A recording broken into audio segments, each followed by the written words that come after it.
the United States is pursuing the G7 countries to take joint action against China if it engages in economic coercion against the group's partners.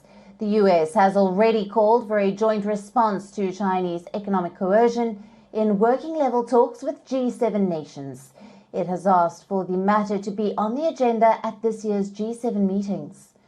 Reports say Washington is ready to work out specifics with this year's G7 chair, Japan, ahead of the G7 leaders' summit in May.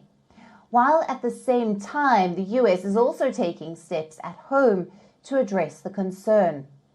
A bipartisan bill was introduced in February this year that would grant the president powers to take multiple countermeasures against Chinese economic bullying.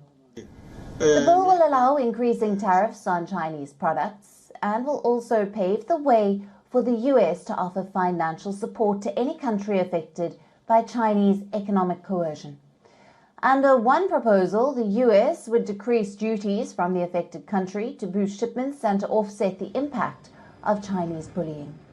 Washington is reportedly pursuing a united front with Japan and European partners on this matter.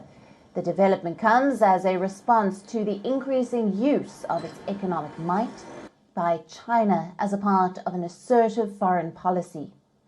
For reference, China hiked tariffs on Australian imports such as coal, wine and barley after Canberra pressed an independent inquiry into the origins of COVID-19. Beijing also restricted imports from Lithuania after it deepened its ties with Taiwan. It also halted shipments of rare earth minerals to Japan over a dispute involving the Senkaku Islands. Not just this, China has also retaliated against countries that have criticized its human rights record.